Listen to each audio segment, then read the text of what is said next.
ujue nguvu ya maombi.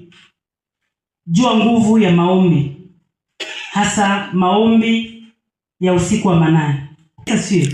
Sasa ni muhimu sana kujua kwamba kuna siku pia nilikufundisha kwamba kwenye yale masaa ya mchana, kwamba kuna asubuhi mtu anaweza kufanya maombi ya asubuhi, kuna maombi ya mchana. Nikawa nimekupitisha kwenye vifungo tofauti tofauti. Wakati mwingine nikuonyesha kabisa kwamba Yesu anaposimama, wakati mwingine Biblia inasema kwamba majira ya asubuhi akaamka mapema kwenda kuomba. Biblia inasema majira ya mchana akajitenga na watu, akaenda mahali akaomba. Lakini majira ya jioni tunaona kwamba wakati mwingine Yesu alijitenga hapo, akatafuta mahali fulani akaomba. Bwana Yesu asifiwe. Sasa kwenye namna hii ni kwamba nataka ufahamu kwa kina kwamba kwenye siku au kwenye yale masaa ya usiku, yale masaa ya siku, au kwa neno rahisi naseme siku ina majira manne.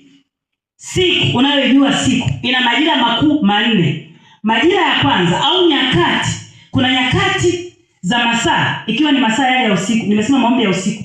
Bwana Yesu asifiwe. Amen. Kuna majira yale tuseme tu kuanzia labda saa 1 mpaka saa 4. Saa 1 mpaka saa 4 usiku.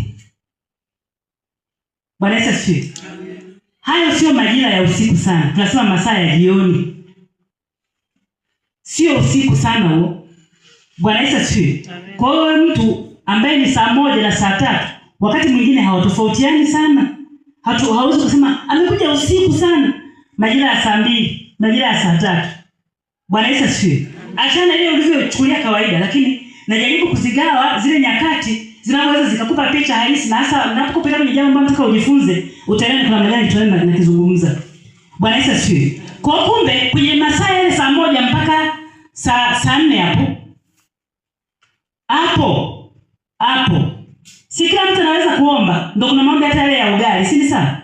Ya kusema Mungu nisaidie, tunakula chakula saa 1, 2, 3 tunaenda kulala. Si kila mtu anaweza kaomba hayo maombi. Na maanisha hakuna gharama kubwa ya kuilipa. Kila mtu huyo muda anaweza kaomba tu. Hata ukimwambia hebu vumilia ifike saa 3. Muda mwingine hata pale alikuwa hajalala, yupo macho tu. Kwa kila mtu anaweza kaomba, akatumia huo muda kaomba vizuri tu. Bwana Yesu asifiwe. Lakini inapoanza majira kuanzia ya saa 6 hapo, saa 6 hapo kuelekea saa 8, hayo ni masaa ya usiku. Hayo ni masaa ya usiku. Tunasema midnight. Ni masaa ya usiku hayo, au ni katikati ya usiku. Tunasema kwa lugha ya Kiswahili tunasema masaa ya usiku wa manane. Usiku wa manane.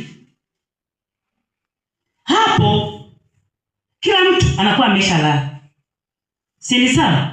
Kwenye ratiba ya kawaida tu kila mtu anakuwa ameshalala. Lakini kuna muda mwingine hapo. Kuna muda mwingine wa kuanzia saa 9 hapo mpaka saa 11. Saa 9 mpaka saa 11. Hayo tunasema ni masaa ya alfajiri.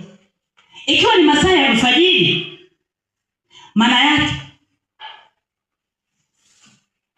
yake ni siku ambayo ndio kwanza tunasema ni mapema.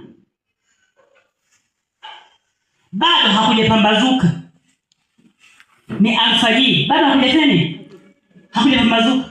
Na wale sisi wataalamu tunaosoma masomo ya jiografia, tunasema siku huwa inaanza saa 6:01. Ndio siku mpya inaanza. Usiku. Si ni sawa? Usiku. Ikishafika tu saa 6:01, itayari ni siku nyingine. Sasa achana ile mnaweza kuhesabu kwenye locality kusema hapana, utakapomwambia hata leo mtu ukimwambia sasa siku inaishia saa 5 usiku, saa 5:59, atakuwa anakushangaa, anasema hapana. Si bado usiku hapa. Kwa hiyo kesho asubuhi ndio ataona kama ni siku nyingine. Bwana Yesu asifiwe. Amen. Naongea kwenye international na dunia nzima ambapo muda tunaweza tukahesabu au siku zinazohesabiwa. Kwa inapofika saa 6:01, hiyo ni siku nyingine. Ile imeshafunga tayari. Inapofika tu saa 5 usiku na dakika 59, inapofika saa 6 kamili, siku inaishia hapo. Inapoanza tu na gonga dakika ya kwanza, ni siku nyingine tayari. Bwana Yesu asifiwe. Ndio maana tunataka ujue vile tunashirikiana mwaka mpya. ikishafika saa 6, si ni sawa? Ikishafika saa 6, inabidi utulie kwanza. Ikisema tu na dakika moja, tayari kaida imebadilika. Si ni sawa? Kaida imeshabadilika na tumeanza mwaka mwingine. Kwa hata kama mtu anapata shida na anakufa hiyo saa 6 dakika 2, tayari ni mwaka mwingine. Bwana Yesu asifiwe. Ni mwaka mwingine tayari. Ule ambao ulikuwepo mwanzoni umeshapita, tumeanza mwaka mwingine. Bwana Yesu asifiwe. Nisikupoteza sana huko. Lakini vile nimekwambia kwamba hayo masaa sasa kuanzia hiyo saa 9. Na mimi ningesema hivi, nilitoa hata moja ile la saa 11. Saa 9 mpaka saa 10 hapa ni masaa ya alfajiri. Bwana Yesu asifiwe.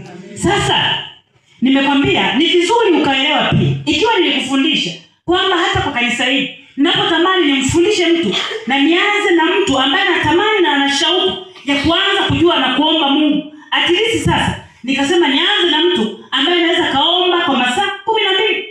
At least nikasema nianze na mtu anayeweza kaomba kwa masaa 12.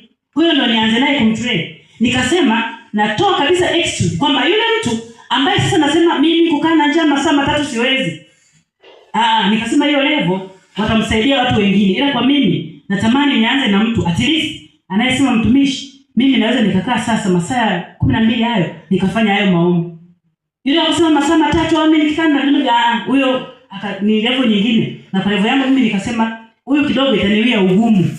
Maana nakuwa kwenye base ya chini kabisa ile. Sasa itanipa shida. Bwana Yesu asifiwe. Na sasa ikiwa nilikuachia hapa na hata wiki iliyopita nikawa nakufundisha jambo fulani. Sasa kwenye haya masaa ambayo nimeyasema sasa, kuna partition ya 4 ambayo inaanza saa 11 mpaka saa 12. Siku imeshakucha tayari. Siku imepambazuka. Na hata kama ni mimi nimelala saa 1 saa 12. Hapo ni ratiba zangu tu, lakini watu si wanatembea nje na kila mtu ameshaamka. Hivi kuna mtu atakushangaa kwamba sasa 1 2 3. Bwana Yesu asifiwe. Hata kama ni mahali, ndio maana hata mahali fulani nilisikia kwamba kuna ibada zile za jumuiya watu wanafanya saa 12. Wameshafika kwenye nyumba ya yule mama wanafanya ibada saa 12. Kwa hiyo waliweka hizo na kwamba ni masaa ya asubuhi kila mtu ameshaamka. Bwana Yesu asifiwe. Sasa ikiwa mtu anaweza kuomba maombi kwenye yale masaa ya saa 1 ya jioni mpaka saa 4, haya ni maombi ya kawaida tu. Wala hayana gharama yoyote. Bwana Yesu asifiwe. Hayana gharama yoyote. Lakini hata utakapoomba masaa ya kuanzia saa 11 mpaka saa 12, haya ni maombi ya kawaida ambayo mtu yeyote wa kawaida anaweza kayaomba tu. Wala hakuna gharama kubwa ya kuitumia. Bwana Yesu asifiwe. Hakuna gharama kubwa ya kuitumia. Maana kwa wakati huo kila mtu anaweza akafanya hilo jambo. Ikiwa ni mtumishi wa Mungu yoyote pia ataomba maombi ya namna hii. Lazima awe mtu wa kawaida tu. Kwa sababu maombi na yenyewe ni ya kawaida tu. Bwana Yesu asifiwe. Ndio maana wewe hauyaoni gharama yake. Ni vile kwamba hivi saa 1 mpaka saa 4. Si utakuwa umekaa tu na unaanza kusema kaomba tu. Kwa lugha rahisi mimi naomba maombi ya kushukuru Mungu kwa ajili ya chakula. Si ni sawa? Na ila kusema Mungu naenda kulala nataka hivi na hivi na hivi. Hayo si kama mtu naomba. Bwana Yesu asifiwe. Sasa ikiwa nilipokuelekeza kwamba kuna mtu anakaa kwenye kifungo cha aina fulani na mkanipa majibu mazuri kabisa siku ile kwamba wakati mwingine Mungu ameruhusu ujaribu, tukapeana mfano kwamba hata kuna watumishi wengi tumewaona ikiwa watoto wao wapo ni watoto wa wachungaji lakini maisha yao hayajakaa sawa, wamekaa kwenye vifungo vya aina fulani. Nikasema inabidi nipate muda mzuri wa kupelekea concept nyingine ili uelewe kwa level zingine. Na nikasema hivi, kwa hapa natamani mtu ambaye amefika hatua fulani ya kutafuta Mungu kwa bidii ndo aelewe hivyo viwango na atembee kwa hivyo viwango, aone nguvu ya Mungu kwa utofauti. Bwana Yesu asifiwe. Sasa ikiwa nimekwambia kuna nafasi kubwa ya wewe kujua nyakati nzuri za kumwomba Mungu. Ili sasa ikiwa kulikuwa na vifungo vya aina fulani, kwa namna hii ya maombi ya nyakati fulani ambazo nitakusisitiza hapa, hayo maombi ya aina hiyo yatakusaidia wewe kutoka kwa wepesi tu na kuhama hiyo hatua. Bwana Yesu asifiwe. Na vifungo vingine vimeng'ang'ania ni kwa sababu haujavitolea sadaka. Haujavijengea madhabahu ya maombi ya intensive ya namna hiyo. Na hayo maombi yakishakuwa na persistence, lazima hivyo vifungo ving'oke na viachie.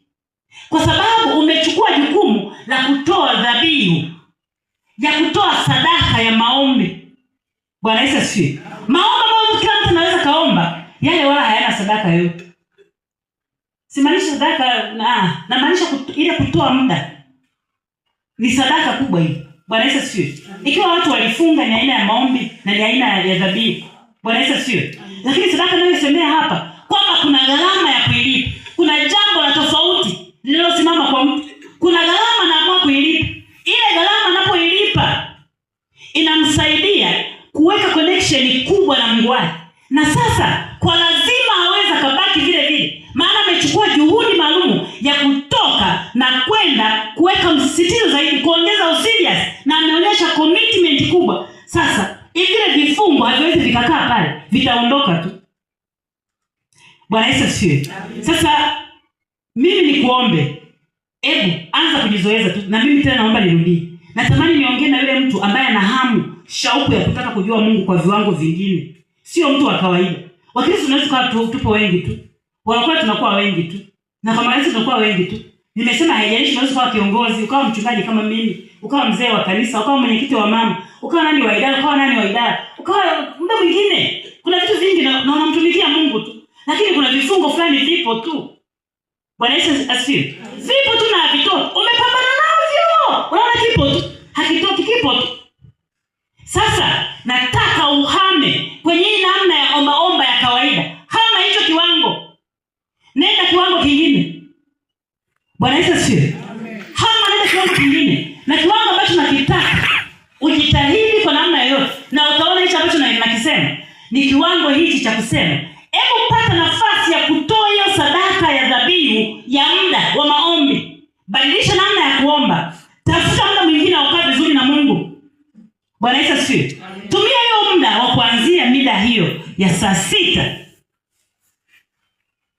Sasa mpaka saa 8. Ukishindwa sana hapo, tumia huo muda wa kuanzia saa 9 mpaka saa 10. Bwana Yesu asifiwe. Tumia huo muda. Na sasa unajua kwa nini nakusisitiza kwenye huo muda? Utasema sasa anasema tumia huo muda. Bora kuna masaa. Si nimekueleza kuna masaa tu ya saa 1 mpaka saa 4. Hata saa 11 mpaka saa 12 asubuhi. Nimesema hapo kila mtu anaweza kaomba. Si ni sawa? Ikiwa kila mtu anaweza kaomba, maana yake hakuna sadaka maalum uliyoitoa. Hakuna gharama maalum uliyoilipa kutafuta Mungu. Kila mtu anaweza kaomba maombi ya namna hiyo. Na kama kila mtu anaweza kaomba maombi ya namna hiyo, basi hayana gharama na utakuwa wa kawaida tu. Maana kila mtu, watu wengi kwa lugha rahisi wanaweza wakaomba haya maombi. Sasa ikiwa watu wengi wanaweza kaomba haya maombi, kuna wakati Mungu anatamani mtu anayechukua hatua, mtu anayeonyesha utofauti, mtu anayetamani kufanya kwa utofauti, ndipo pia vitu vya kitofauti vitatokea kwako. Bwana Yesu asifiwe. Na sasa kwa nini nakusisitiza haya masaa? Kwa sababu ni vizuri ukaelewa kwamba mambo mengi ya shughuli za kipepo, mambo mengi ya uchawi, mambo mengi ya vifungo vya kiganga, mambo mengi ya maagano na laana na kila namna ya jambo baya ambayo yanatokea katika ulimwengu wa giza, ndio masaa yake hapo jambo hayo mambo yanafanyika. Ikiwa hata wewe hujawahi kujua, lakini hapa upside down ya vitu vinakuwa changed ni wakati huo.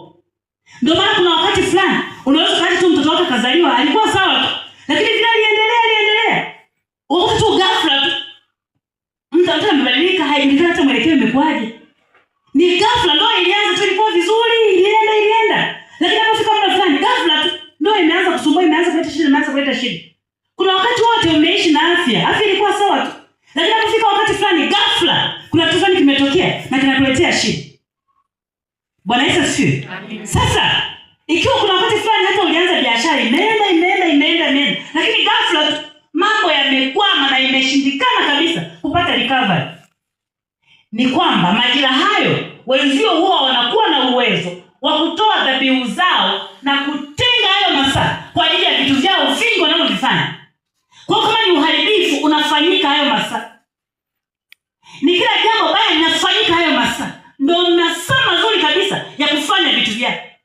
Bwana Yesu asifiwe. Ikiwa kuna Mungu aliachilia jambo zuri kwa mtoto, aliachilia jambo zuri kwa ndoa, aliachilia jambo zuri kwa biashara, alikupa ufanisi kwa kazi, alikupa ufanisi kwenye jambo fulani, alikupa